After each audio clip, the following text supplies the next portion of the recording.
All right, let's talk about Adobe. Adobe! Their stock has been tanking. Here's a graph of the last month, and if we look at just last week, we have the biggest drop coming on Monday, February 2nd to Tuesday, February 3rd. What was happening last week on the 2nd and 3rd? I made a video, actually 2 videos last week, and to catch you up, Adobe canceled their moderately popular animation program, Animate, through a very clearly worded email last week, and then the very next day, whoop, they do a 360 and they say the information in the original email was incorrect. We're not canceling Adobe Animate. Hey, we're all just trying to figure out who did this. I made a video on that cancellation, another video on the reversal, and in the second video I said, hey, community pressure works. Good job, guys, you did it. And I saw a lot of comments like this one. The fact that their stock tanked after the announcement probably helped as well. And yeah, I guess that would do it. Also, worth pointing out, Adobe has done a lot of crazy things in the past to their users that has not affected their stock price at all. The Wall Street crowd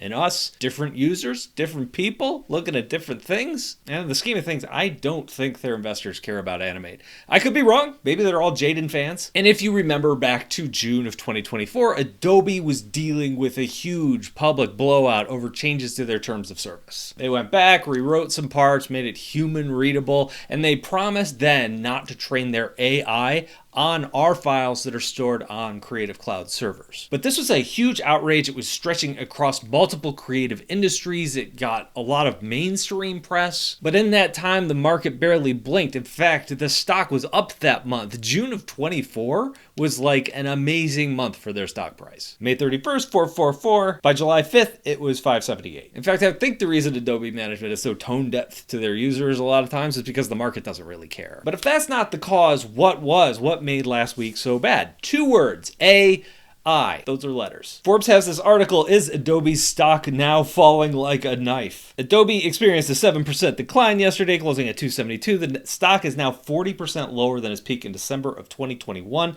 and it's near its 52-week lows. Separately, volatility has increased in the market as of late. So this Adobe sell-off reflects wider concerns about potential disruption caused by AI in the software industry.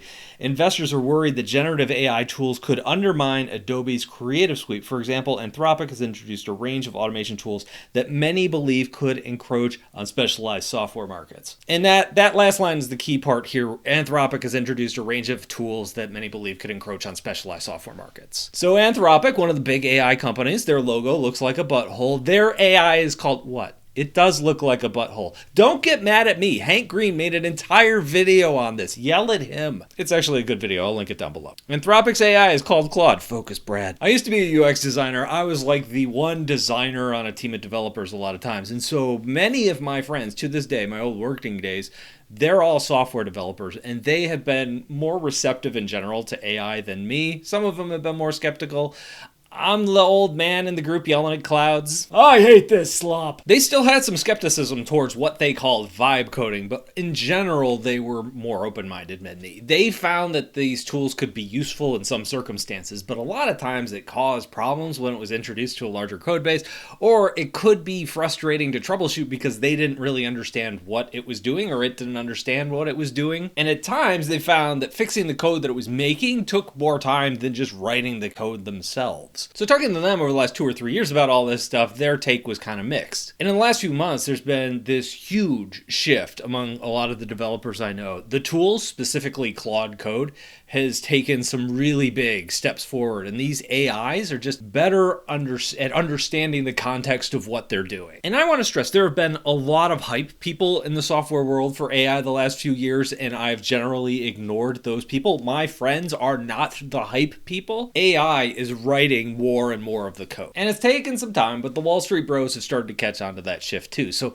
anybody can use these AI tools and make a working app now, even me, and I know nothing about code. Very little anyway. So if you don't know what you're doing, you could make like a little simple working app. If you do know what you're doing, look out. And as investors have seen this trend, they're asking the question, if anybody could just make their own app, why would people pay a monthly fee to these software companies? And so last week, all of these software companies got killed. Salesforce was down, Duolingo was down, Figma was down. So it's not just Adobe. This is a much, much broader trend that Adobe just got caught up in. Of course, after a week of losses, people have stopped and looked around and said, hey, are these companies undervalued? So now they're kind of bumping up a little. Although looking at Adobe's stock price as of Tuesday afternoon, maybe not. There's this AI fever dream out there that one day AI will be so good that you'll just be able to type "run my business" into a text box and the AI will just do it. Or I can type in "edit my video" and it'll just do it. Or you could type in "make me a Batman movie" and it'll just fart out a good movie starring Batman. I mean, I could see it farting out a Batman movie, but not a Batman movie anybody would actually enjoy watching. And if you don't believe that, I'm not going to convince you in a 10-minute video. I get that. But everyone thinks AI can do someone else's job, but not theirs. This is definitely 100% true. And I think about the art world, people who make storyboards for movies. To most of us, those just look like a bunch of pictures, sketches of what's going to happen in the movie. AI can do that. I can just type it in, make me storyboards, here's the script. But the pictures aren't what make the end product valuable. It's the thought that goes into each frame. Those artists aren't just drawing pictures. They're telling a story. They're thinking about the pacing of the movie. They're thinking about what are the characters' emotions right now? What is the audience supposed to think right now? If I have the character looking at something in this frame, should I show the audience what the character's looking at, or should I hold back for a little bit to build some suspense? So many choices go into all of those drawings. If you don't understand where the value of someone's job is, it totally looks replaceable to you with AI, but it's probably not. And when it comes to software, I think there's a lot of similarities there. It's proven much harder than anticipated to disrupt Adobe over the years. This whole idea that other companies are just gonna pop up out of nowhere and make software that is cheaper than Photoshop, or maybe better than Photoshop or Illustrator or InDesign. Oh my gosh, you guys, look, someone has already done that. And what's crazy is even though Affinity went completely free last year, that hasn't really affected Adobe's profits.